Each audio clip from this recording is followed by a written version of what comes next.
right, welcome back to another episode of Bet GPT. I believe this is episode 54 or 55, 54.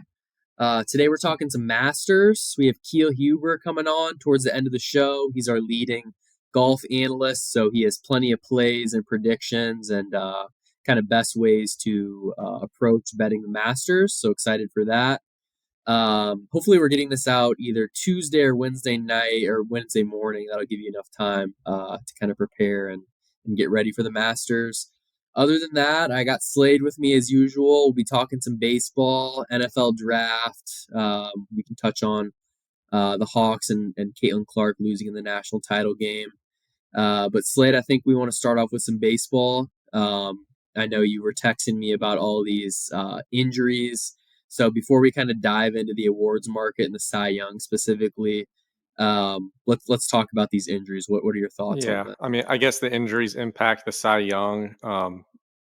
Just to get right to it, I'm gonna hold off on betting any Cy Young futures for a while because I am paranoid of opening my phone and seeing that Jeff Passanbaum about a pitcher getting hurt. I've already I guess we don't know for sure what the injury is with Spencer Strider, other than it's like his UCL. But I did have a future on him to win Cy Young. I got it at a really good price, and it doesn't matter now that I got it at a good price because he's out for the year.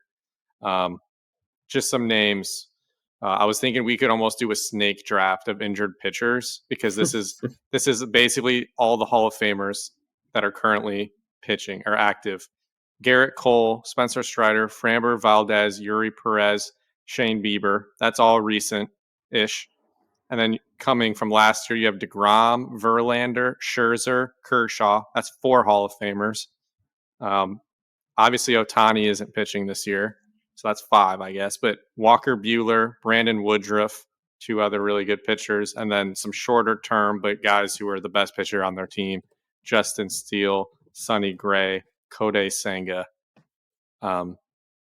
That's bad for the sport just because, well, for a lot of reasons, but it's just like, that's why everyday players are always going to be like the face of a franchise or the face of a team. And it's why I get a little nervous anytime it comes time to pay a pitcher. There's like literally a 50% chance these guys. Oh, also, Steven Strasburg retired today. He's like in his low 30s and was on a Hall of Fame trajectory and got paid a ton of money to never play. It's disappointing. I've seen a lot. Have you seen all this stuff about the pitch clock? Before I tell you my opinion, do you think it's the pitch clock that has anything to do with this? No, I don't think it's the pitch clock. I think there's another root cause. I'll let you kind of give your piece, then I can give mine. I assume it might be the same. Probably, yeah. I don't think it's the pitch clock. I think it's just the emphasis on velocity and these young kids throwing junk at a young age. And the famous surgeon Dr. Andrews had something he said the other day where he's like, your ligaments in your elbow don't fully develop till you're 26, and there's like, after a certain velocity, it starts to like damage your ligaments and everything in your elbow. And these kids that are like junior high, high school, and college are throwing like 5-10 miles an hour faster than that. And so when you just keep adding that up over years and years, eventually it's going to snap. And that's kind of what's happening with these kids. And that's why you're seeing kids have like 2 Tommy Johns. It's all because these teams are putting so much emphasis on how hard you throw. Like, it's hard to tell a kid, hey, in the long run, it's better for you if you throw softer and you focus more on like command and stuff like that and learning how to pitch. But they'll just come back to me like, well, if I don't throw it this miles per hour, certain colleges won't look at me, or I won't get a scholarship, or I won't get drafted. So like, it's kind of like the chicken or the egg. They probably won't. So yeah, exactly. It's the industry, the franchises, the scouts are putting emphasis on something. The kids evolve to do what the scouts want them to do, and then it leads to all these injuries, which then leads to a worse product. And it's like anytime a team in the MLB tries to get a competitive advantage, it leads to a worse product for fans. I mean, like, the shift was not good for the sport from an entertainment perspective, but it helped you win games. Pretty much everything pitching wise, the like drive line, like all that stuff is obviously really good for pitching, but it's not as fun when no one can put the ball in play, and it creates these 3 strikeout approaches.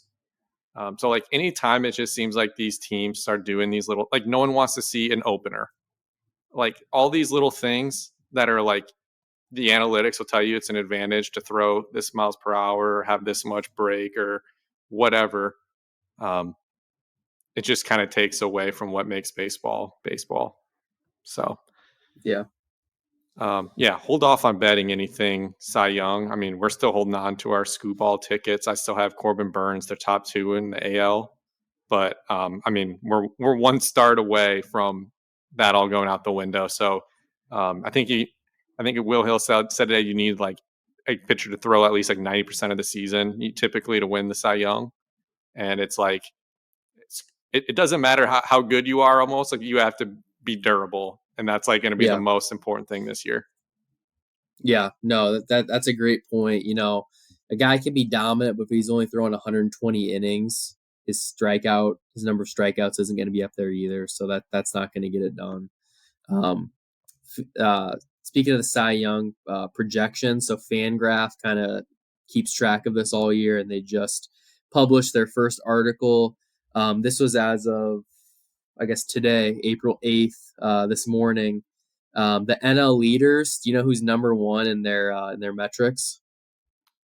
I would have said Shota, but he only threw 4 innings because of the rain out. It's still him. It's still him? Yeah. Imanaga is 1, Zach Wheeler 2, Jordan Hicks of the Giants 3, Sean Manaea of the Mets 4, and Zach Gallen 5. Okay. I knew Zach. I thought it might be Zach Wheeler because he had a really good first start. I couldn't tell you what he did in his second, but his first one, I think, was like 6 scoreless or something. And he always has the strikeout numbers. He's going to get paid. Yeah, definitely. And then the AL, Tanner Huck, Ronel Blanco, who obviously had that no-hitter the other day and had another strong start. Garrett Crockett, Reed Detmer, so I think you can still get it like 150 to 1, and Paul Blackburn. So Detmer's was a top prospect. Yeah. Yeah, so he's got the talent, just hasn't really put it together.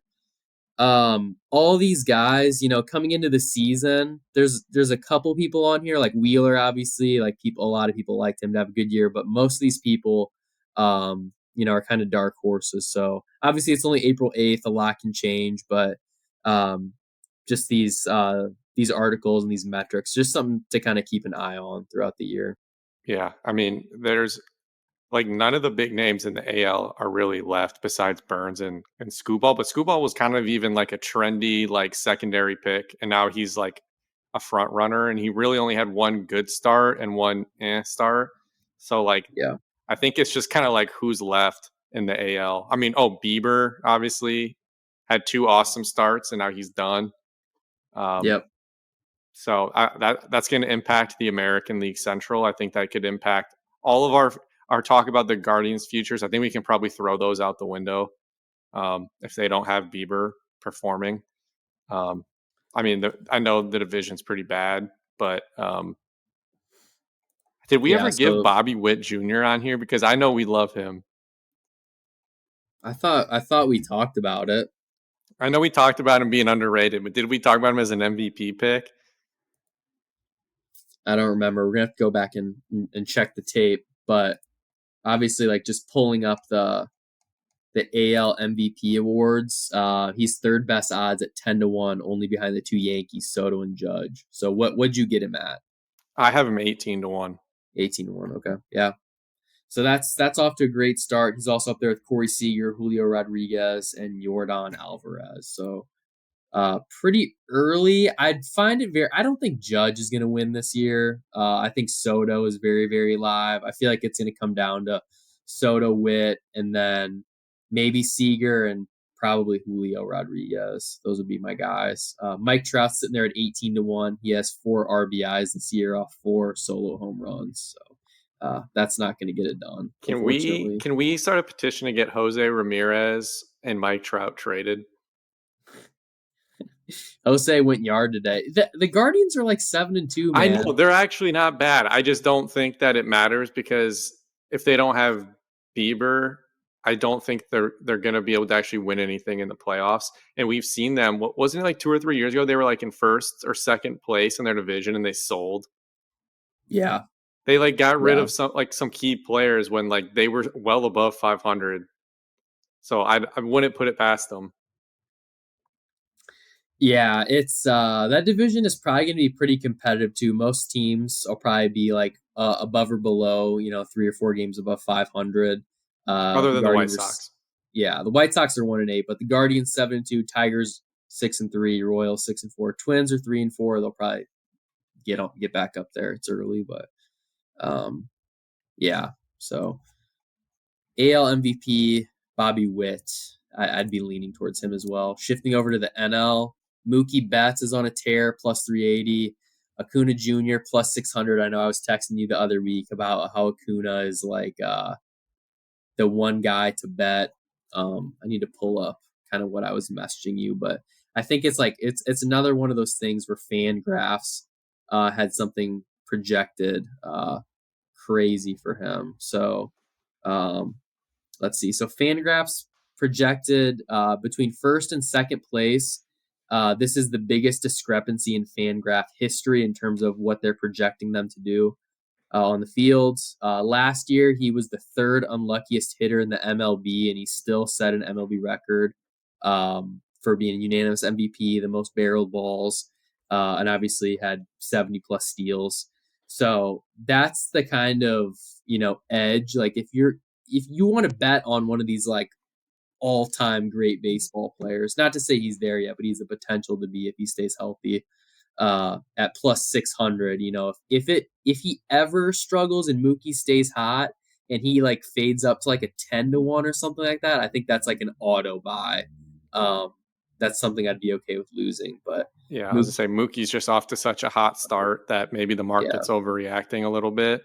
I mean, we've seen him put together 10-win seasons before, so it's not like it's like I think the market's probably fair. It's just I'm not going to get carried away with position player numbers this soon.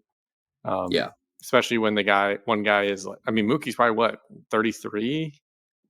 I mean, he's had injury issues himself, so I mean, both guys have.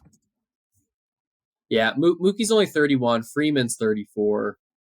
And Shohei's 29. So they'll have their core ready to go for another few years. I see Tatis is still pretty high on that list, but the Padres are not off to a good start. I mean, I'm sure he's doing fine, but I feel like it's going to be hard to win an MVP if your team isn't at least decent or improving. Like I think if Bobby Witt Jr. was on a team that was like a playoff lock, I think he'd probably be like 6-1, 7-1. But because the Royals have the potential to have the bottom fall out, that keeps him down to like 10-1. And obviously he won't win if they end up winning 60, 70 games. It doesn't even matter if he puts up God numbers. He's not going to win. So that's always something just to keep in mind and follow the team's success as much as the individual success. Sure. Next, what I want to talk about awards wise, and I guess this is kind of the last thing we can talk about before we move on, but the rookie of the year. So you obviously live above a baseball field, the Charlotte Knights. So you've been seeing Jackson Holliday, in person, if you will. I know they just clobbered the Charlotte team a few days ago, put up like 15 runs. So AL rookie of the year, 26, wasn't it? Oh yeah, it was okay. Even they were on ESPN. It was something insane. So total beatdown. But for the AL rookie of the year odds, obviously Holiday's still down. He's third best odds at plus 500. We have Wyatt Langford of the Rangers plus 240. Evan Carter of the Rangers plus 320. Colt Keith of the Tigers 13-1. And Junior Caminero for the Rays 20-1, and Ceddanne Rafaela 20-1 of the Red Sox. So that's kind of how the top 6 rounds out. What do you like there? Or do you like someone else on the board? Well, I have a ticket on both Wyatt Langford and Holiday. I'm not going to make any additional bets to that right now. But I do think that Wyatt Langford isn't doing enough to like run away with this or anything like that. Like obviously he's every day that Holiday doesn't come up, he's probably separating himself slightly, and same with Carter. But it's not like he's up here going bananas or anything. So like I'm not gonna freak out just yet. Because I mean, Holiday could be up tomorrow, and we'll be looking back on this and be like, okay, he still played 5 months. But yeah, anyways, I mean, I don't know if we ever mentioned this because I don't think we knew this at the time. We didn't know that there was this is like the first or second year of a comeback player of the year award. So that's something maybe we can talk about yeah, later in the season. But like some of the names that are in this list are like for the National League, it's like Chris Bryant, Chris Sale. Like it's a lot of like guys who have like either had past success and fallen off or got hurt. So just try to keep that in the back of your mind. All these guys that are on the list are injury prone. Most of them have come back or have missed significant time for injury. So I wouldn't play anybody near the top of these lists that are like plus 400 or lower because you're basically betting on someone who has multiple years of missed time to stay healthy in April. So wait or take a long shot. That's my take on it. I will say I was trying to find that market, and it's only available in some states. So I was looking at the Iowa market because I was in town the other day, and it was not available. It is available in North Carolina, obviously. So if you really like something there, obviously, do your research, make sure it's available, and you might have to make a little road trip into a state if you have some Yeah, conviction. So just drive across the river. It's probably legal in Illinois, like everything is. yeah, exactly. All right. Yeah. I don't know. I mean, MLB, we can kind of just do a quick wrap around of how the league's looking, and then we can keep moving on. Obviously, we're only 10 games into the season. The biggest thing were the injuries, which we touched on. But the Yankees, they're 8-2. Red Sox 7-3. Orioles 5-4. American League Central, we talked about that. The West, the Rangers are 6-3. The biggest surprise though is the Astros are 3-7. Is that a cause for concern for you? If Framber Valdez is out long term, like we don't know for sure. This literally came out like 2 hours ago from Passan. If Yeah. he's out long term, then yes, because Josh Hader has not looked good. And if you get 70% of Josh Hader and you're missing your best starter, it's tough. Yeah. No, In that I division, agree. that's tough. I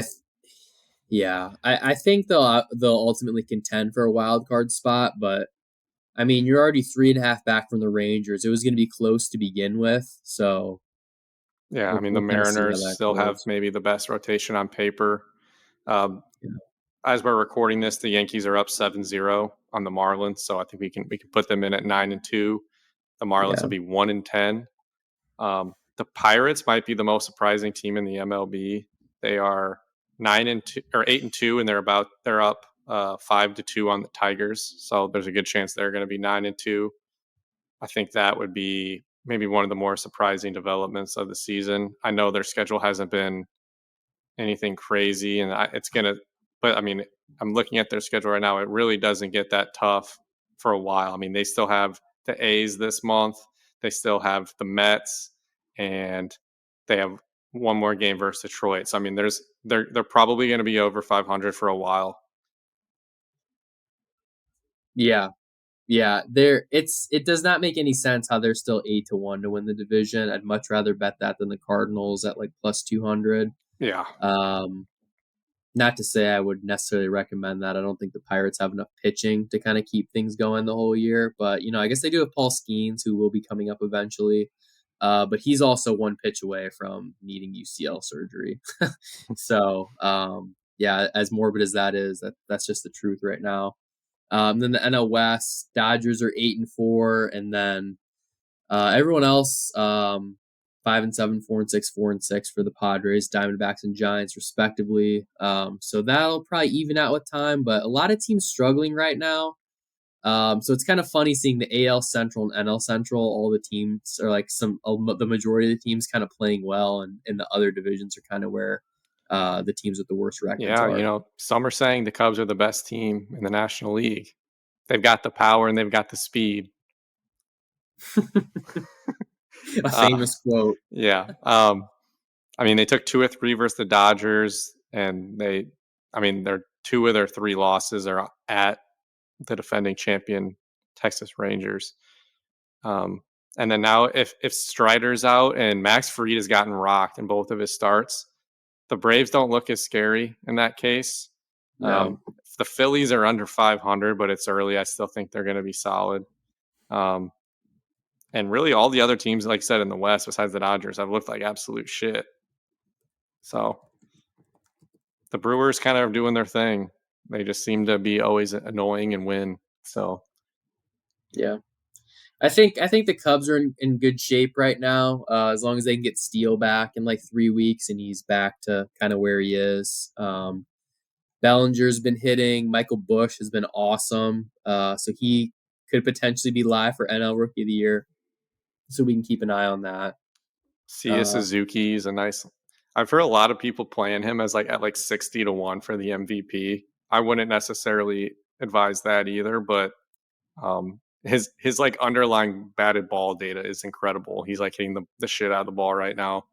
I mean, like I said, I wouldn't bet on it, but I do think he's probably capable of playing at an all-star level for quite a while, and he was one of the best players the last month or two of the season last year.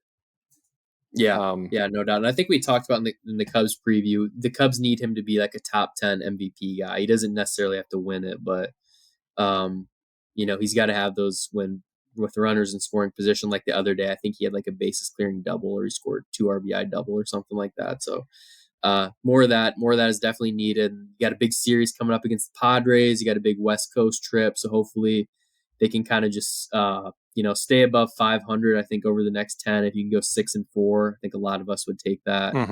But yeah, plenty of time left in the season. We'll kind of see where everything goes on that end.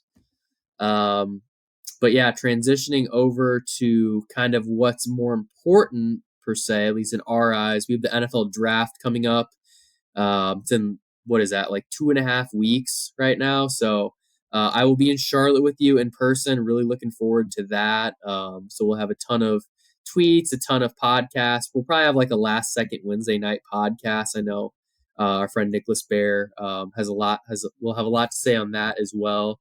So hopefully we can kind of make a good bit of money there. And I don't know about you, but I've bet a ton on this draft right now for like an irresponsible amount. Have you dipped your toes into the draft betting water yet? I've been doing a lot of bets at small quantities. I mean, I started months ago. I had Dallas Turner minus 140, first defensive player taken. I think he's minus 225, but it was not a large bet. I did Jaden Daniels to go 2 and Drake May to go 3, so I kind of double dipped. I was like, might as well, because the odds kind of shook out in a way where I was like, I might as well do this. And I did this weeks and weeks ago. So I got a decent number for Jaden Daniels. I just heard a lot of people talk about how like they really like him, and like ESPN loves Jaden Daniels. And so I was like, if there's any truth to this, I'll take it at this number. And now it's came down a lot. But again, these aren't like large unit sizes for me at all. I've thought about. I think it sucks you can't parlay picks, because I'm like, Caleb Williams is gonna go 1. I want to take Joe Alt to go like first offensive lineman, and I want to just like start parlaying these like obvious things to like even just get it down to like minus 200, minus 250, but you can't. So whatever. I kind of like maybe over. Is it 6? I think it's 6.5 wide receivers in the first round. I think that's a good bet, but I can't tell you what the number is right now. I'm gonna argue with you on that over 6.5 right now. I don't know if you saw Albert Breer's article that came out this morning, but Nope.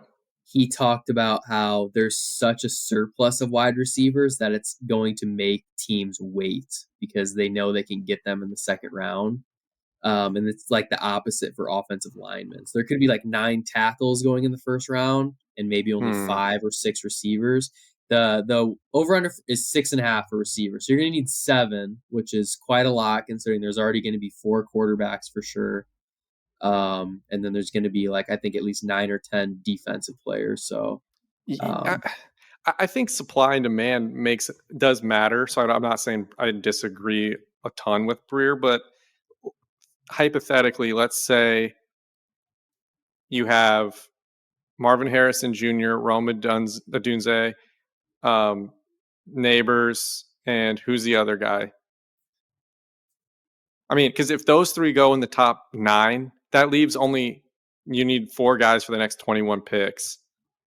Yeah, I mean the other guys, it's Brian Thomas from LSU. I mean, there's obviously Xavier Worthy and Adonai Mitchell, and I feel like I'm still forgetting one.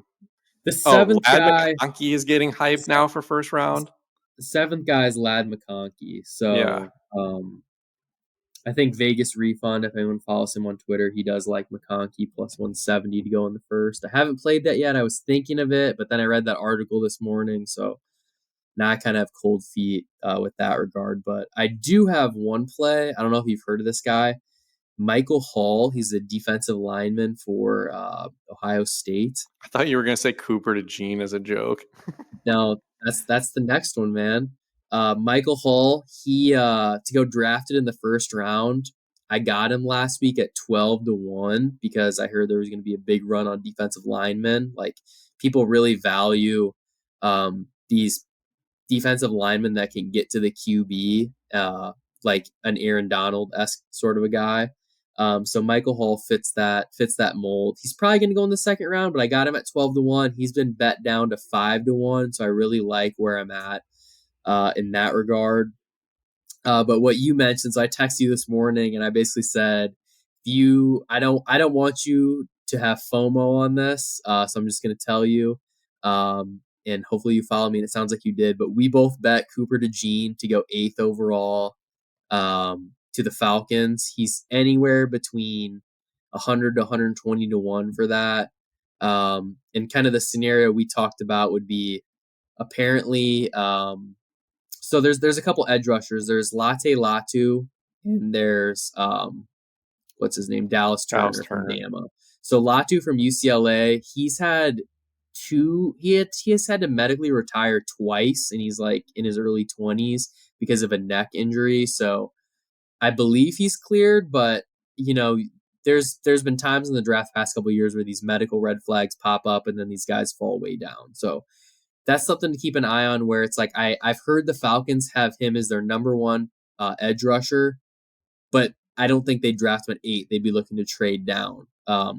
If they can't trade down, they need a cornerback, and then you're basically getting Cooper DeJean first cornerback at 100-1. First defensive player, yeah, he'd be the first defense. See, I already have Dallas Turner too as first defensive player, so I'm covered if it's Cooper or Dallas Turner. I just can't have it be Latu. Yeah, so it's possible. Obviously, there's a couple other good cornerbacks. Terrion Arnold from Bama. Yeah, Arnold's pretty good. And then there's the guy from Keenwan Mitchell from Toledo. So those guys are favored over, Cooper to go 8th. But he just had his pro day this morning, ran like a 4.45. He's like the 27th most athletic cornerback in the history of like whatever he's like the 1%er. Yeah. So guys fall in love with that. And he's listed as a cornerback, but I wonder, would it be possible if he was listed before the draft as a safety? Because 0.5 safeties, the over is plus 440. I don't think it's going to happen, but I'm going to be kicking myself if I don't have that. A lot of DeJean athleticism doubters who should be eating crow today, but they keep saying he's going to be a safety. I hope he sticks at corner just to kind of break the stereotype and to be like the first white corner in 20 years or whatever. That being an Iowa guy would just be so funny. But yeah, I mean, 100-1. I mean, it's not like we're not advising anyone to put a lot of money on that. Like it's kind of for fun. It's like, if it hits, that's freaking awesome. But I just don't want him to go to the Packers because that he is such a Packers pick, and then I'm going to like deal with him taking punt returns and pick sixes back for the rest of my life. So the only guy who might be able to stop Caleb Williams in the NFL would probably be Cooper DeJean. And so I'm praying he does not end up in the NFC North. Another guy that I like later in the draft is Newton at Illinois. That he was like Big Ten Defensive Player of the Year. I don't think he gets enough hype. He was really, really good, and he's an interior lineman. And if you're a team with a 3 technique, I think that makes you really valuable. So if a team's looking to trade down to like late teens, early 20s, if he's still there, I would jump on that in a heartbeat. But the other team that I think you need to or other player that I think could fall is Brock Bowers. The need for a tight end is not that many, because remember last year we had like a record number of tight ends taken. There's the tight end position is pretty deep for all those teams in the top. So if he doesn't go to like the Jets or one other team, like he could fall. He could be like the biggest person to fall in the draft down, he maybe not to like 15, 16 range. So I would keep an eye on Brock Bowers. He has an interesting market. Yeah, I'm glad you brought up the Jets, because I feel like that's the most likely landing spot. That's where everyone's mocking him, but he doesn't go there. Who knows how far he can fall. The Jets need to go get I mean, I know he's a good blocker, I guess, but as a tight end, that's a little different. They need to go get some offensive linemen so they can keep Rodgers healthy, if that's possible. At least give it a shot. Well, they signed Tyron Smith from the Cowboys, and that guy's never played. He hasn't played a full season in I was gonna say that years. So that guy's basically you got to count on him to play 4 games. Yeah. So I mean, they already have Garrett that's Wilson. The kind of guy. Just keep him out until the playoffs. Honestly, you don't even need him. But so I wouldn't make the pick, but that is a very Jets pick. Yeah. All right. So I guess I have a couple more things that I bet in the last week. The numbers are not as good as they were, but I have Michael Penix drafted by the Giants at 9.5 to 1. I also have him going to the Falcons at 40 to 1. I think the Falcons number 8 or traded back. Does it matter? It does have to be Falcons. Matter. Okay. It doesn't matter. When I bet it, though, I would say early second or trade to late 1. I don't think they would take him 8. But that being said, the Falcons, how their team's constructed, I feel like they will not have a top 5 pick over the next several years. They have a lot of talent on their team. They're just lacking a quarterback. So they could just be stuck in this like 8 to 15 range where, maybe you do need to take a QB now. But that's kind of how I feel about Penix. I think he's going to be a late 1, early 2 guy. I think he's even money to go in the first round, and Bo Nix is like minus 135. I guess before I keep going on my list, do you have any feel on that? I think I'm passing on that on those markets. I have no feel for quarterbacks 4, 5, and 6, because I think then it just comes down to preference from the team and the GM, because every player has strengths, flaws, pros, cons, and half the league, 90% of the league could like one guy, but it just takes one team to really be like, I guess I don't know 5 through 7. I think we know who 4 is. We think we know 4 is McCarthy, right? So then it's like there's still Nix, Penix, and isn't there one other guy I'm forgetting? I mean, Rattler, I guess, maybe, but I don't know. Between those two, I have no idea. I would rather have Penix personally. I would honestly, instead of these second or third round guys, I think I'd rather take a shot on someone late, like Jordan Travis out of Florida State. So I was gonna say like a Sam Hartman. He just gives off like a vibe of like he can come in and like not screw up your team if he has to play a few games as like a rookie, but like, he can't be your franchise guy. Yeah, so he's 10th. Joe Milton is 9th. I know the Browns worked him out. I wouldn't hate that. I wouldn't also expect him to do anything ever, but he does have a huge arm, so it's possible. Bo Nix is like what, 28 years old? He's pretty old. Let me see. I think he's 25. He's 20. He's only 24. I'm always a little 2000, man. I'm always a little paranoid with those West Coast quarterbacks. I was listening to someone talk, and they were saying that like the number of dropbacks where those guys face pressure was like 0. And like the amount of times like certain guys use like the middle of the field is like very, very infrequent. And like there's just like these stats that it's kind of like these guys were in just like amazing situations. That's kind of what I like about Drake May and Caleb Williams is like they had a lot of bullshit to deal with, and they still produced, and they still won more games than they probably should have. Yeah. Because that's what the NFL is like when you get drafted to a team in the top in like a shitty situation. I mean, a team who's won bottom 10 in games. You're not going to a team with a loaded offensive line and the best weapons in the whole sport. Yeah, and these guys have to learn how to take snaps from under center too, which is always an issue for a lot of these teams. Mm-hmm. So, yeah. A couple other things I have first offensive lineman J.C. Latham 15-1. I don't necessarily think that happens, but he is going to be in that. He could potentially be the second. I know he's visiting the Bears tomorrow night. Kind of just depends what the Titans do. I mean, Joe Alt, I think they obviously like him at 7. The Chargers like Joe Alt as well, but if both those teams are kind of trade out candidates if they don't want a wide receiver. So if it goes QB, QB, QB, wide receiver, wide receiver, wide receiver as the first 7 picks, and then maybe like a Dallas Turner, like I feel like anything can kind of happen. So that's why I took that 15-1. And then I'm big on Drake May 3rd, and that's just because I got some value at plus 170. I don't actually have a feel on that, so we can talk about that later. I do have a lot of JJ McCarthy to the Giants from a couple weeks ago. I got that 6-1. It's closer to like 3-1 right now. If JJ McCarthy is on the board at 6, if somehow the Vikings don't jump them or some crazy other scenario happens where the Vikings maybe trade up and take Drake May, I do not think the Giants pass on a quarterback. I think they will be taking someone to take over for Daniel Jones. I kind of want to plant the flag on JJ McCarthy not being a bust. I'm not saying he's going to be a Hall of Famer or a Pro Bowler or an MVP.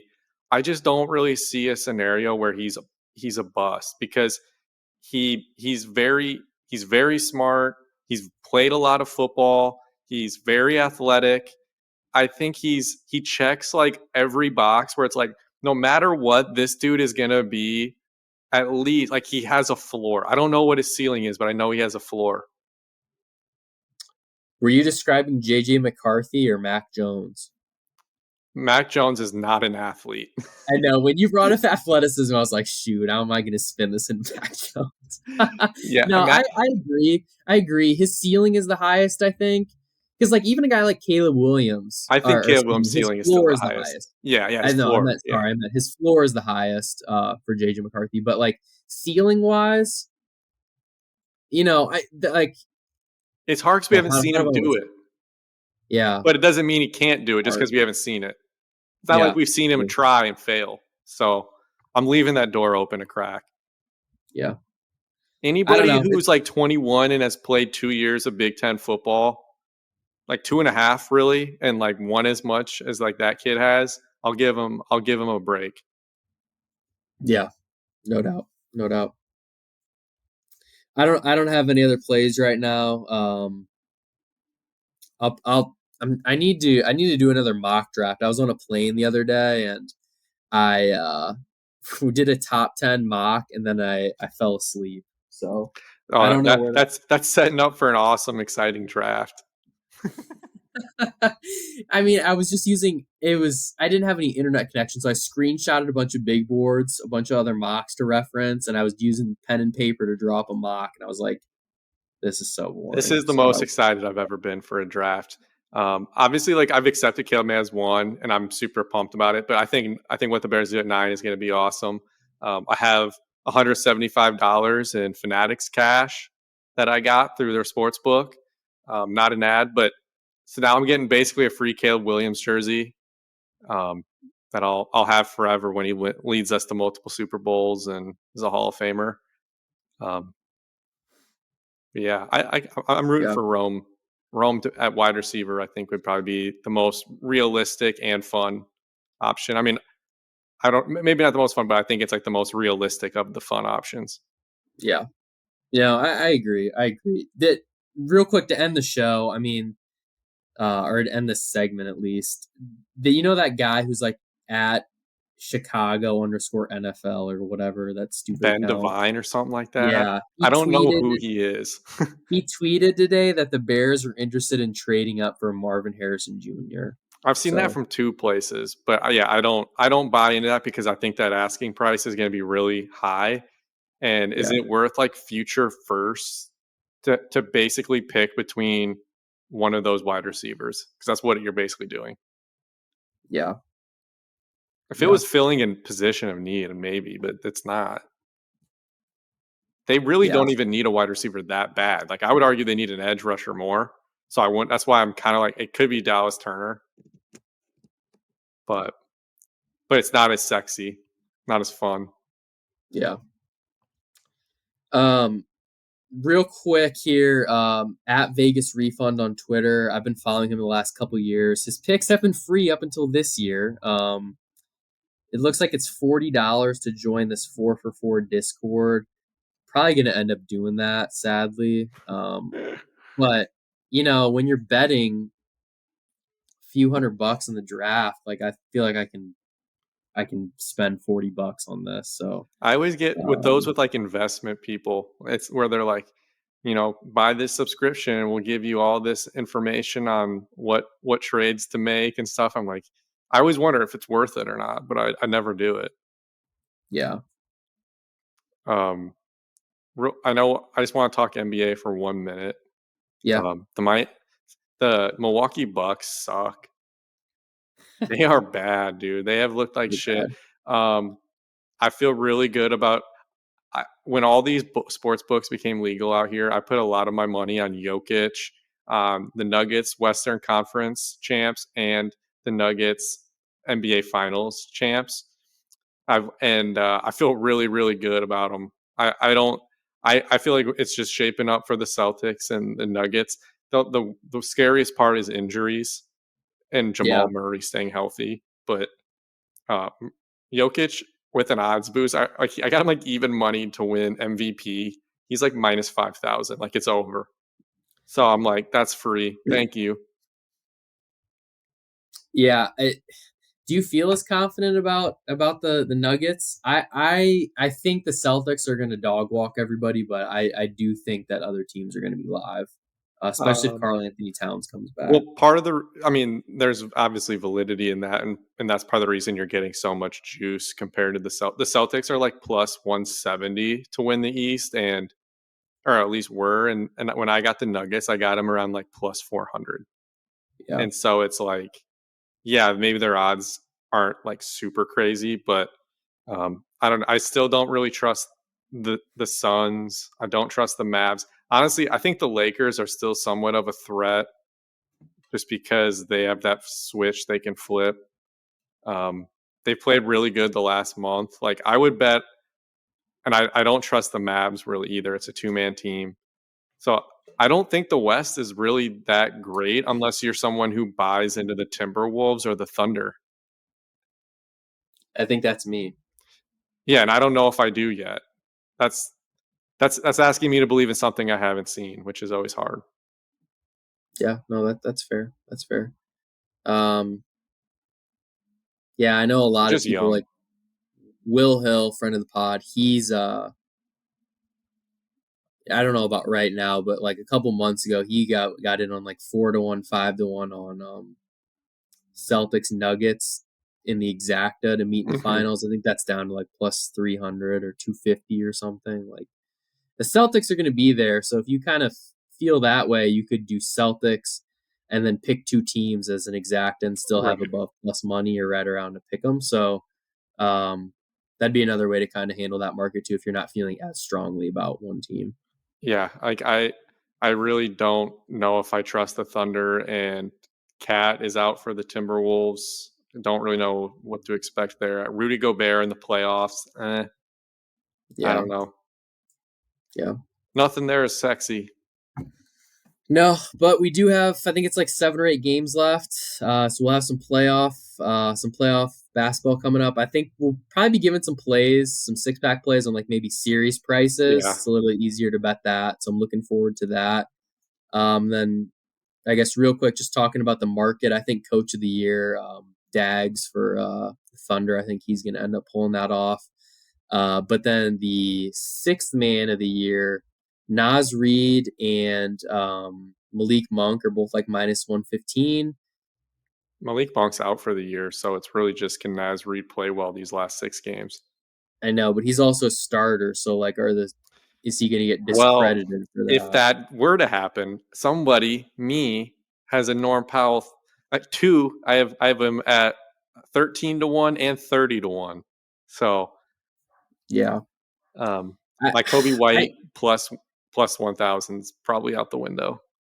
yeah, I don't think that's gonna hit. Maxey Especially scored 52. Maxey Yeah, just had 52. Yeah, so he wrapped that up. But yeah, I mean the sixth man of the year. I have Powell. I have like $10 on him at 45-1. So I have 450 I can win. And both guys I just looked are -115. I don't know how to hedge that. I have to just pick one guy or the other.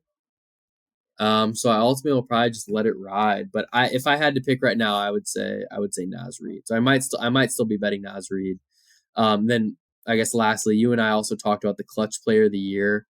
We didn't have a pod last week just because you were moving. I was traveling for work, but Steph Curry was plus money and DeRozan was like -150. I know you love Debo, but those odds were totally wrong. They've yeah. now been flipped. I'm on both guys at plus money, so I feel Yeah, so I'm safe. yeah, nicely done, nicely done. So, yeah, I wish I would have done that. I just want to say I don't know what book you were looking at, but I see Malik Monk at -155 and Naz Reid at plus 105. So Interesting. if you did want to take Naz Reid, you basically FanDuel is saying Malik Monk has this wrapped up, which I don't know if I agree with, but that's what these odds are suggesting. Yeah. Yeah, I don't know. So the you can probably still bet on the awards for another like 3 or 4 days, but once the season ends, they'll probably close the markets completely. So if you want to get something, I would suggest doing it probably sooner rather than later. Yeah. And then speaking of basketball, so the Hawks, Caitlin Clark, they lose the national championship game, unfortunately, to South Carolina. South Carolina just too big, too tall, too many offensive rebounds. They have a bunch of girls who are pretty solid 3-point shooters as well. Great long defenders. It was basically just like, can Caitlin Clark do something special every single time? And can these role players make some threes? And Iowa kind of went cold in the third, fourth quarter. And they were down 5. Althofer had like a transition. She tried to go 1-on-4 Yeah. and like turned it over, and that was kind of the turning point of the game. I So think most rational Iowa fans thought they were going to lose, but when you get yeah, up 13-2, you start feeling like, holy shit, we can do this. Like, we don't even have to outplay them the next however many minutes and just like hold on. And it's like, oh, yeah. And then I remembered that they get 3 chances every possession because we can't get a rebound. Caitlin gets a little worn out playing 80 minutes and, a couple days. And she, like, yeah, they had down to 5. She missed a big shot. Like, it wasn't her best game, but she has the weight of the world on her shoulders, and she's playing a team that, if you line them up 1 through 10, South Carolina probably has 8 of the top 10 players in that game, and that's just the reality of it. But I'm gonna miss watching her and Kate Martin and like Gabby Marshall, kind of the core of that team. yeah. I saw this tweet that was like, how many people in Iowa's starting 5 would even like play rotational minutes? I think Kate Martin would play a few minutes. I honestly am not sure Gabby Marshall would. She's probably too small. She'd be like a Stolke, I specialist don't type know. thing, yeah. Yeah. And then I think So Hannah Stolke maybe would play off the bench. Like she was a top 40 recruit out of high school and like has had 40 or 50-point games once or twice, but none of them would be starters or like significant sixth men or anything like that. yeah. So Yeah, so time to reload. I don't know if they'll ever be back, but it was a fun run and enjoyed it. But all right, so we talked a little baseball, NFL drafts, NBA. So we'll be kind of talking about these things the most over the next several weeks, obviously, and throughout the summer. But this week we do have the Masters coming up, which is awesome. Super pumped for that, especially Saturday, Sunday, kind of just hanging out on your couch watching that, spending your weekend looking at the beauties of Augusta. So to help prep you for that, we're bringing Keil Huber onto the show. He's our leading golf analyst. He was on a few weeks ago, gave out some outrights. He's been pretty hot lately. So he's plenty of golf plays, plenty of ways to bet the Masters, and hopefully this will provide you some good initial research. As it's only you're probably listening to this Tuesday morning, maybe Tuesday night. So you still have a couple days to kind of get ahead of this. But Slade, if you don't have anything else to add, I think we're going to hand this over to Keil to close the show out. Nope, sounds good to me. National title tonight. Go Huskies. But that's about it. Yeah, if Purdue wins, I have to do the hot chip challenge. So nobody asked for that. I don't know why I said it, but I'm one game away. I'm not having fun. And I'll be betting. This is fine emoji. Yeah. The only bet I have tonight is I'm gonna do it. Purdue first score of the game off a free throw, 20-1. I'll be on that. I've got like 100 bets, so I won't even list them. Just go Huskies, man. Yep. All right, we'll see you on the other side.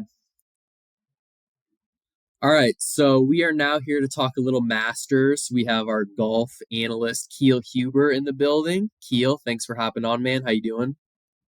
Doing good. It's good to be back, boys. Did you have a good solar eclipse day? It was great. It was not so great for my parents, so they drove down to Nashville for the weekend, and apparently, like, where Kentucky and Illinois intersects is like one of the best places to see the eclipse. So normally it takes like 2 hours to get to Nashville, from Nashville to Paducah, Kentucky, on like the border of Illinois, and it took them 5 hours to get that far. So they're not getting home till like 11 o'clock tonight. So, but it was fine. I mean, I don't know if I get the hype around it too much, but I'll take what I can get. I'm just glad that we all have our vision. Hopefully our people watching the YouTube, that means they probably have their vision still too. So small victories. If you're listening on Spotify, you might be SOL, but yeah. I wonder if there's like a betting angle. We probably missed out on this. I think the next one's in 2045, but if we bet the unders in like baseball games where the solar eclipse was the worst because we assume people looked at it, or we like gave glasses that were actually faulty. So we like So you blinded somebody? Yeah, essentially. You would probably go to jail. That's probably like the same thing as like when you give somebody an STD knowingly. Okay, this is all right. This has really gone off the rails. Okay, we're here to talk Masters. We have Keil in the building. Keil was on a few weeks ago talking golf. He was kind of on a hot streak in terms of outrights, and rumor has it you hit yet another outright for the Valero last week. Yeah, I hit Akshay Bhatia at 55-1, and I also hit Peter Malnati at either 300-1 or 350-1 a couple weeks ago. So I've had a couple more long shots go my way recently. What's the unit size on these? Peter Malnati was $1. Okay, I was gonna say the fact that you couldn't tell us the difference between like 50 or 350 is like it couldn't have been a huge difference. That's still $300. Yeah, and I think it was like $4 on Akshay to win 224, and I ended up hedging a little bit on Denny McCarthy going into the last round because he was like plus 400, and then it was like Akshay had like a 6-stroke lead before the back nine, and I was like, oh, I could hedge like $5 to where my payout's going to be equal, but like I don't need to because it's like a 6-shot lead. And then I look back at my phone, and Denny McCarthy makes 8 birdies on 9 holes on the back nine to send it to a playoff, but Akshay ended up winning, which got me a bigger payout, which was nice. It was like 2 guys at 20 under, and then I think third was like 11 under. So it just sucks for McCarthy that he had like a phenomenal week and just like doesn't get rewarded with the win. Yeah, I read a statistic that they both. I'm not really great on how like the strokes gained statistics are calculated, but Denny McCarthy and Akshay in the tournament both had 21 total strokes gained in that tournament, which would have been good enough for either of them to win any other tournament this year by like a wide margin. Wow. Yeah. So it's kind of been the year of the underdogs here, the long shots, if you will. So going into the Masters here, obviously this is the cream of the crop. We have the best guys in the PGA Tour, the best guys in the Live Tour, all coming together for this. So yeah, Keil, we wanted to get your thoughts, Slade. I know you have a couple bets too, and I can give my opinion. But Keil, let's start with you. Do you think the long shots are going to be live here? Or do you think this is going to be, just these top 5, 10 players in the world kind of duking it out? I'll still throw plenty of long shot bets down, but historically at the Masters, it's not much of a long shot tournament. The last one I can really remember is Danny Willett. The year, what year was that? Probably I think 2016, and the only reason he won is because Jordan Spieth absolutely shit the bed that tournament. But I tend to think it's probably going to be someone closer to the top tier. Another thing with Augusta is there hasn't been a rookie winner. So, rookie, someone who's never played the Masters before, a rookie winner since 1979. So, the common consensus is that you pretty much can throw out anybody who hasn't played in the Masters before because they just historically don't have a lot of success at this golf tournament. But I've definitely got a few plays in like the 50 to 1 to like 100 to 1 range that I really like. But first, I feel like we have to discuss the elephant in the room. Scotty Scheffler, he heard that I was talking smack about his putting on the pod and decided to switch to a mallet. And I'm seeing him anywhere between plus 375 and plus 450 at different books. And it's not a play that I'll be making, but I just have to come on here to say because I was kind of ragging on Scotty Scheffler bettors about a month and a half ago, but I think I did also say if he gets the putter figured out, these crazy odds aren't so crazy. I don't think it's crazy to bet on Scotty Scheffler at plus 400 this week. To me, it's just any going into a golf tournament, betting anything less than like plus 800, I just can't get myself to do it.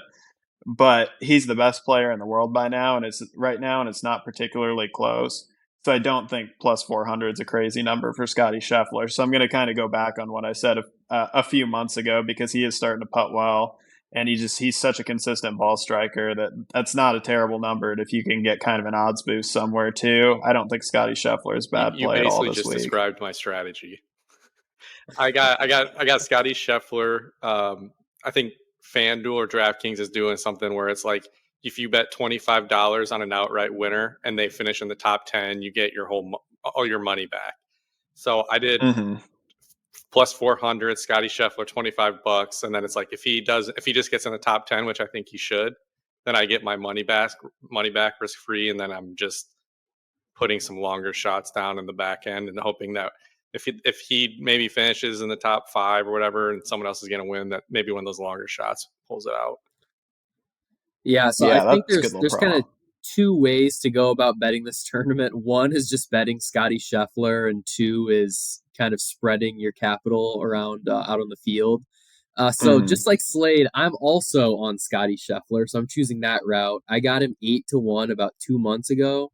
Nice. It was right, or maybe it wasn't 2 months ago. It was whatever that first tournament he won when his putting was fixed. I bet it on like the Saturday night after round 3 because I was like, I don't even care if he wins this tournament, but just knowing that like there's this improvement, I saw value there. So I'm on Scotty 8 to 1, and then I'm also on Victor Hovland 14 to 1, which the odds are substantially worse. I know Keil, you can probably get into that in a second, but one thing that I wanted to read real quickly. We have another big golf fan, Tyler Ellingson. I tried to get him on the pod. He's been too busy. So we'll see if we can maybe stitch a few minutes with him on today or later this week. But he sent me a tweet from this guy at PGA Splits 101. So he's a data analyst for BetSports Golf.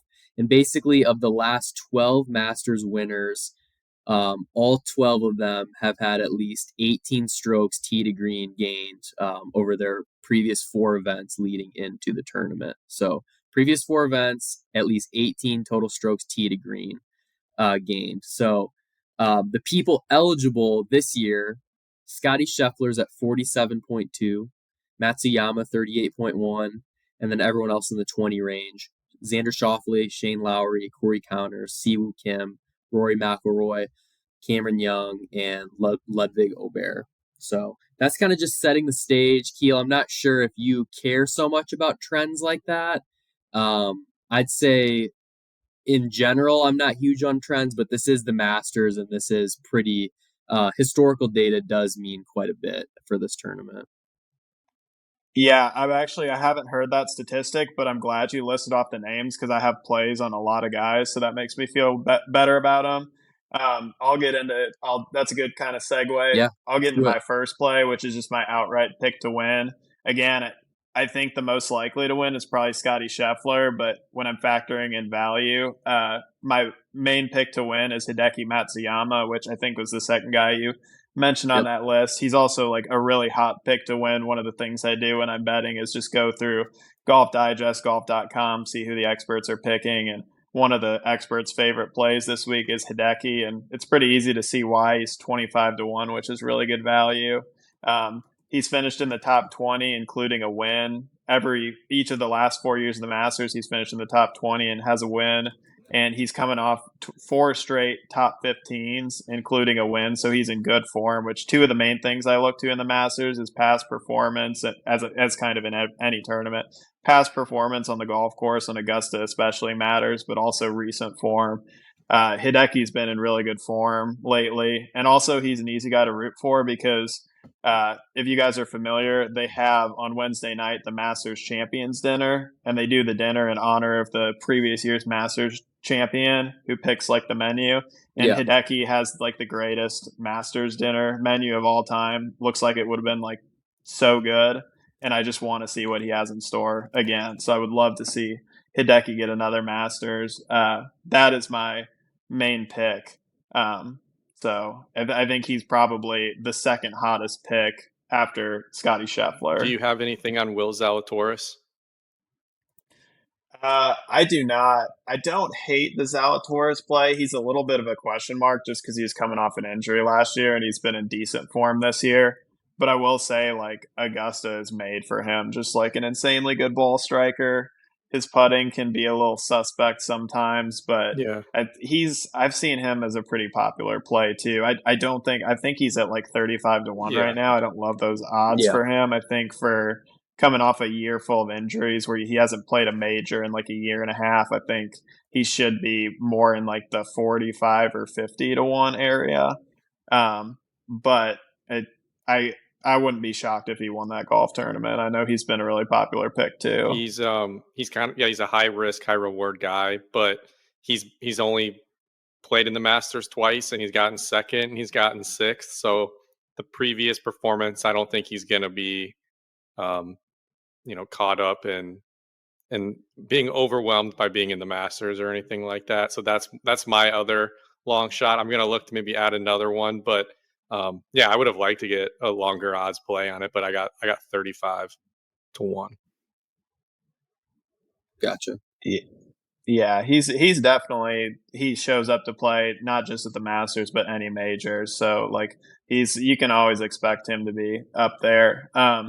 My second play I call it the trend breaker play because I know I mentioned that statistic to you guys that no rookies won at Augusta since 1979.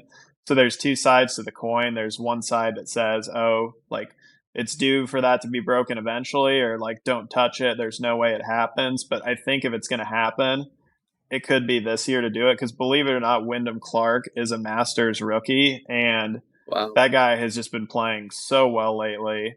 He's got a win and 2 second place finishes in 2024. Won the U.S. Open last year. Obviously, a guy who can perform in majors. I got him at 35 to 1. I think for the four, he was like 28 to 1 earlier in the week. So I think people aren't betting him because they know he's a Masters rookie, and that seems to work against guys at this tournament. But I tend to think he's a really good play at that number. I also have a Victor Hovland play. I bet on him either yesterday or today at 35 to 1. He's been in really bad form this year, so those odds make sense. But he's one of those guys that if he does put it together, he can win this golf tournament. And he's way too talented to be at that 35 to 1 number. And he's also taken like 3 weeks off to work on his game. So we don't really know exactly what kind of form he's in. But he did finish tied for 7th at the Masters last year, and it felt like he would have contended better if he wasn't in Patrick Cantlay's group the last round and was on the clock for like the entire Sunday. So that's another pick that I like that is someone who I think could miss the cut, but could also win the golf tournament. Sure. Yeah, I like that. I was hoping you were going to go with Aubert as the rookie because this is his first appearance as well. Is that right? Mm-hmm. Yeah. Because he's up there around 30-1, but yeah, the Wyndham Clark at 35-1. I don't hate that at all. That may be something I dip my toes into as well. How much do you? Yeah, Go ahead. Ludwig's really good. My main reason to go with Wyndham over him is that Wyndham's shown he can win a major. This is Ludwig's first major just in general, so I'm sure he'll be fine, but it's pretty rare that you see a guy win literally the first major that they play. And Keegan Bradley did it at the PGA in 2011, and I think that's probably the last time it's happened. Sure. Slade, did you have something you want to add? Yeah, I just know, like with golf, whenever I bet on a tournament and it's like, because you have like that 12 hours between rounds for like the top guys, you can kind of like get in your head and start thinking like, oh, I like how this guy played, even if he didn't get the results, or I thought this guy maybe, you start looking at like the weather forecast, like how do you Keel bet like in tournaments? I know everything we're talking about is pre-tournament, but like how do you view things once things get going? Like, are you a hedging guy? Or are you betting the favorite, or are you just going to kind of still just stick with what you did pre-tournament? Yeah, I mean, it kind of just depends what I'm doing that day. If I'm having time to pay attention to the tournament, if I see someone's like playing really well, but their putts just aren't quite falling, and I'm like their odds aren't matching up with where they're at, I'll live bet them. Or if I'm in a position where like pre-tournament, I bet on two of the guys in the top three, and there's one other guy, and those are the only three guys in contention, I'm definitely going to hedge on that. But it kind of just it's tournament to tournament. There's so many different factors that go into it. It's just like how much time do I have? How much did I bet pre-tournament to where like is it even worth my money to hedge? And that's something I think you just kind of get better at over time too. Because like that Peter Malnati tournament, I hedged on some guys, and obviously it ended up being that I didn't need to, but I realized it was kind of a stupid hedge because I was like, okay, like the benefit I would have gained out of the hedge probably wasn't worth what I forfeited in profit. Mm-hmm. So that's just one of those things I'm kind of trying to get better at over time. Yeah, it's tough to balance, and at least when I look at live betting, the player I'm betting on, like it also matters with that as well, obviously. But like for example, like Sepp Straka, that's a guy who I can see like easily shooting 10 under. There's also like a few guys who like I guess I wouldn't see them shooting 10 under. They're more of like we'll give you 6 for 4 days in a row and kind of see where I'm at. So he's kind of a guy where if I see him like 3 or 4 shots back, I'd be more prone to betting him. Yeah, Sepp can pour some birdies in. He did at the Deer last year. And then kind of getting into my long shots, I think both of these guys were also on that list that you mentioned, Shane Lowry and Corey Connors. Yep. Shane Lowry, he's been in good form recently. He's had 2 top 5s in his last 3. And he's also finished top 25 in his last 4 Masters, and he had a tied for third in 2022, and he has an Open Championship under his belt, so he's another guy who's proven he can win a major.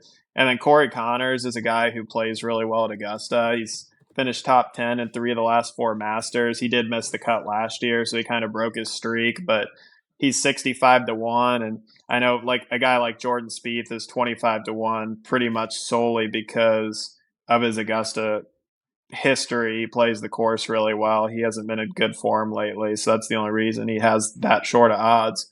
Whereas a guy like Corey Connors' is Augusta history, at least recently, isn't that far off, and you can get him at 65-1.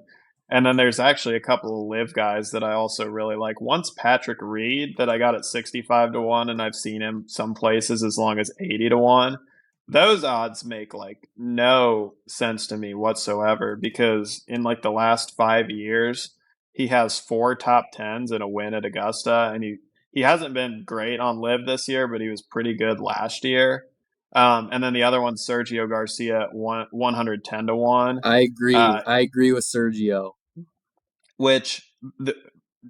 Believe me, like throwing out Patrick Reed and Sergio Garcia plays is difficult because I am not a big fan of either of those guys, but like I'll suck it up and make some money if they and bet on them if they can make me some money. And Sergio's had 2 runner-ups on live this year, and it's like Joaquin Neiman, who's another really popular play for the Masters, is a guy that I'm fading, is like 28-1 because he's played really well and lived this year. He has 2 wins, and it's like Sergio has 2 runner-ups and has won a Masters in the past, and he's 110-1 instead of 28-1. So that's also part of the way that I bet is I see these comparisons, and I'm like, it feels like there's no reason there should be this big of an odds gap between these two players. Yeah, no, I totally agree, and it's the whole live thing is it's funny because there's that argument that's like they only play 3 rounds, or they ready to play all 4, but they're golfers. An extra 18 holes. These guys have been doing this for their whole lives. I don't think that's going to be much of a factor. And Brooks Koepka has shown that he can still compete, even being on the Live Tour. And Slade, I know you're a big Brooks guy. Do you think he has a chance to win his 6th major? I mean, I think he has a chance, but like with Spieth and with Koepka, I don't like betting on them because I feel like their brand, like they have like such a not a cult following, but like I feel like their odds are always a little like you're paying a name brand price. Like you put a Nike symbol on it, and it's like it's gonna get jacked up. Like I just feel like you never get a fair number with Spieth or Koepka just because they're so well known and popular to casuals, and that includes me. And I feel like maybe that's just anecdotal, but that's just I rarely bet on those guys. I haven't bet on Koepka since like 2021 range or something like that. Yeah. Partially because he can't stay healthy and he's not what he used to be, but that's a different story. Yeah. No, that's fair. All right. So, Keil, are those all your betting plays? Do you have any more? I just have a few more to throw out. One thing that I think is kind of fun to bet on is first round leader. Mm-hmm. And because you can get someone really random and all they have to do, I mean, most of the guys in this tournament can go out and shoot a 65. Most of them can't string it together for 4 days and win the tournament, but a lot of the guys can do it for at least one. And the first round leader bet that I placed, that's actually the odds have shortened significantly since I placed it yesterday, is Denny McCarthy. He's the guy who yesterday shot that 28 on the back nine, 63. And I went in and looked at his like first round scoring average, and it's pretty good this year. It's 69.67.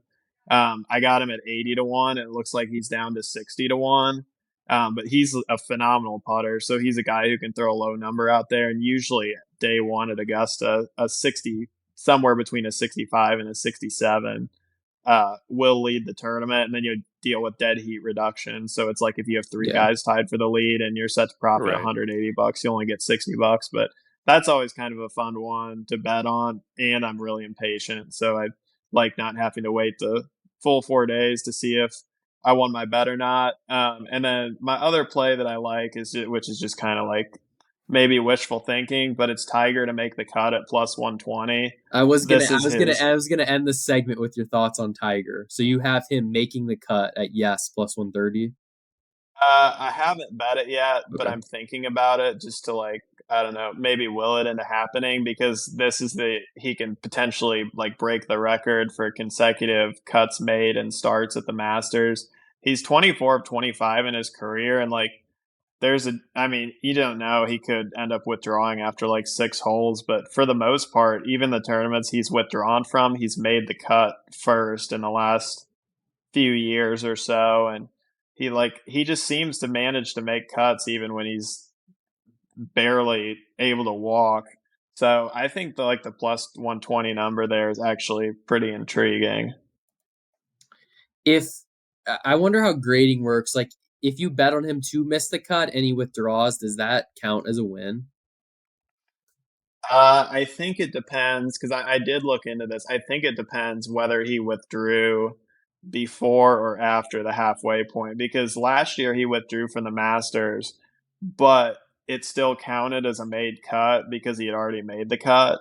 So I'm guessing if he withdraws after the first round, it counts as a missed cut. But if he withdraws after the second round and he's already made the cut, it counts as a made cut. I think that's how it works. Yeah. So I guess if you're betting something like that, just make sure to check your rules for your book beforehand.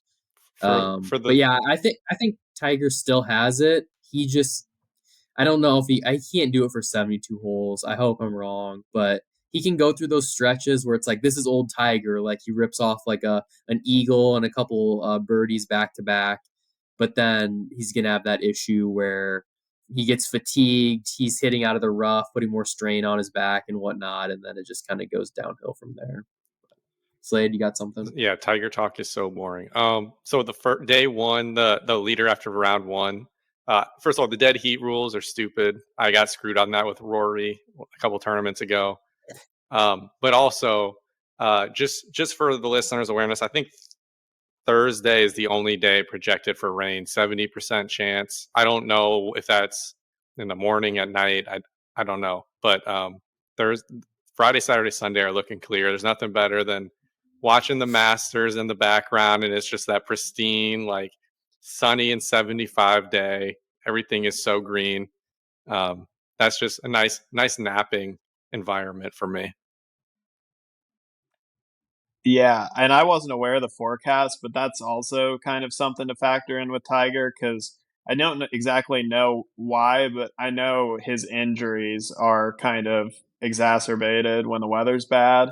He has a harder time walking and getting through 18 holes when there's rain. So if there's rain in the forecast on Thursday, that could work against Tiger as well. So yeah, just and something another to thing I want to add too. with the weather too, not just for the Masters, but any tournament you bet, if you're betting first round leaders, when the tee times come out and you can kind of see who's coming on, who's playing early in the morning, who's playing in the afternoon, you can look at, is it going to rain? What's the wind look like? So if one of the conditions farly outweigh the other, it's probably better and smarter to be betting on the people with the more favorable conditions. So obviously we're recording this on Monday night. You're going to listen to this probably a few days beforehand, but this is something where if you get up the morning of the first round, do some research, then you can maybe cash in on something like that. Yep. Check back Wednesday. I'm sure it'll be a little more accurate Wednesday. Yeah, absolutely. Exactly. Cool. All right, Keil. So let's just go through your plays one last time, then we'll let you go. You got Matsuyama, Shane Lowry. You have some Corey Connors, some Patrick Reed. I think I missed out on a couple. You mentioned Sergio Garcia and Wyndham Clark, correct? Yeah, and Victor Hovland. I think that's the last one. And Hovland, yep. Okay, cool. So we will get those prices and we'll tweet them out on our BetGPT Twitter account. So yeah, feel free to check that out. Bet responsibly, obviously, but Keil has been hot betting golf lately. He's our leading golf correspondent for a reason. He went through a rigorous interview process to get this role, and we're happy to have him on board. And don't forget, we're selling merch out of my car at Keil's wedding in a few weeks. We've been dropping that on the pod occasionally for the last couple months. Keil signed off on it. Yeah, if you need any shirts, t-shirts, hoodies, ball caps, find the gray sedan in the parking lot. We'll hook you up. All right, Keil, it's been a pleasure, man. Next time we have you on, you'll be a married man. So best of luck, congratulations, and thanks again for coming on. Thanks, boys. Appreciate it. See you in a couple weeks, hopefully with some more money in the viewers' pockets. Absolutely.